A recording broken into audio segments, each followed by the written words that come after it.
Wassalatu wassalamu ala asrafil anbiya wal mursalin wa ala alihi wa sahbihi ajma'in.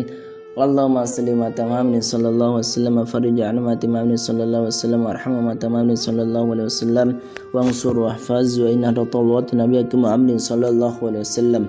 Amma ba'du, alhamdulillah, pada kesempatan ini saya akan menyampaikan materi kuliah saya, yakni al-hadis yang berjudul hadis-hadis bersikap keras terhadap anak.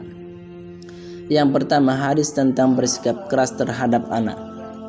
An Amrin ibni Syu'aibin an abihi an jaddihi radhiyallahu anhu qala Rasulullah sallallahu alaihi wasallam muru auladakum bis shalah wa hum abna'u sab'i sinin wadribuhum 'alaiha wa hum abna'u 'ashrin wa farriqu bainahum fil madaji akhrajahu Abu Dawud. Yang artinya dari Amr bin Syu'aib, dari ayahnya, dari kakeknya, berkata Rasulullah sallallahu alaihi wasallam bersabda, perintahkanlah anak-anakmu melaksanakan sholat sedangkan mereka berusia 7 tahun, dan pukullah mereka kerana meninggalkan sholat sedangkan mereka berusia 10 tahun, dan pisahkanlah di antara mereka dari tempat tidurnya. Hadis tersebut menjelaskan bahwa bagaimana mendidik agama pada anak-anak. Pendidikan agama diberikan kepada anak sejak kecil sehingga nanti usia dewasa perintah-perintah agama dapat dilakukan secara mudah dan ringan karena sudah terbiasa dilakukan pada sejak waktu kecilnya. Di antara perintah agama yang disebutkan dalam hadis ada 3 perintah, yaitu perintah melaksanakan sholat, perintah memberikan hukuman bagi pelanggarnya, dan perintah mendidik pendidikan seks. Yang kedua, perintah mengerjakan sholat. Sholat merupakan bagian dari syariat ibadah kepada Allah Subhanahu wa ta'ala. Oleh sebab itu, sejak dini anak harus diajarkan untuk melaksanakan sholat agar terbangun jiwa mereka untuk mengenal Tuhan mereka. Ruh atau jiwa membutuhkan asupan makanan. Makanan ruh adalah ibadah kepada Allah Subhanahu wa ta'ala. Karena itu, salat merupakan salah satu alat untuk memenuhi kebutuhan ruh. Sebagai orang tua tentu menginginkan agar anak-anak kita menjadi anak yang soleh atau solehah. Tidak ada orang tua yang menginginkan anak-anaknya terjerumus dan terperosok di jalan yang tidak benar, yang senantiasa disebarkan oleh setan. Salah satu cara membentengi diri terhadap setan adalah dengan cara menjalankan dan mengerjakan sholat. Ketika anak memasuki usia sekolah, yaitu sekitar usia 7 tahun, maka mulailah anak untuk siap-siap memasuki masa untuk mempelajari tata cara sholat yang benar, dan tentunya dengan cara berwuduk yang benar pula. Ini adalah bagian dari cara atau tips mengajarkan anak sholat dalam Islam. Orang tua sebagai penanggung jawab pendidikan anak-anak diperintah Rasulullah SAW agar perintah kepada mereka melaksanakan sholat. Rasulullah SAW bersabda, muru auladakum bis shalah wa hum abna'u sab'i sinin, yang artinya perintahkanlah anak-anakmu untuk melakukan sholat sedangkan mereka berusia 7 tahun. Yang ketiga, memberikan hukuman bagi orang yang meninggalkan sholat.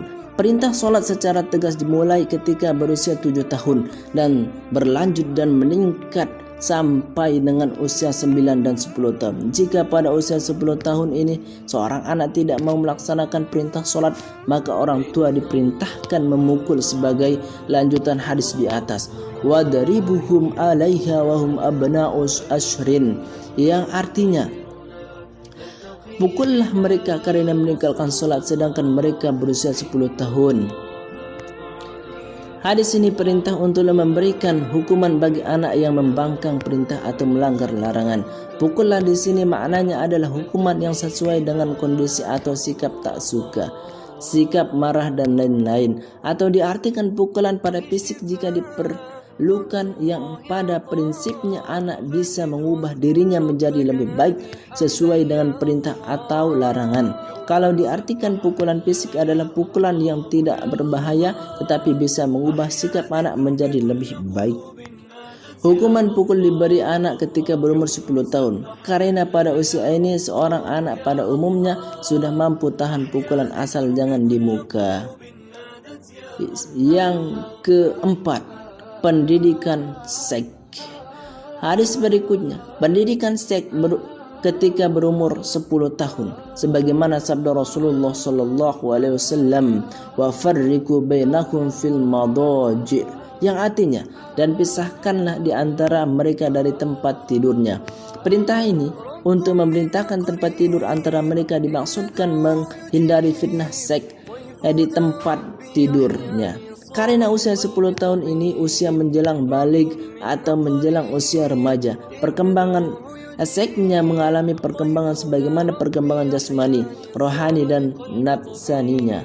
Syekh Al-Manawi dalam Fathul Al-Qadir Syarah Al-Jami' Al-Shaghir berkata bahwa pemisah tempat tidur antara mereka untuk menghindari gejolak syahwat seksual. Rasulullah sallallahu alaihi wasallam bersabda, wa farriqu bainahum fil madaji, ay farriqu baina muru auladakum fi madajihim allati yanamuna fiha iza balagu ashran hazaron min ghawaili syahwatin in kunna akhawat, yang artinya, dan pisahkanlah di antara mereka dari tempat tidurnya. Maksudnya pisahkan di antara anak-anakmu dari tempat tidur mereka ketika berumur 10 tahun karena khawatir gejolak seksual.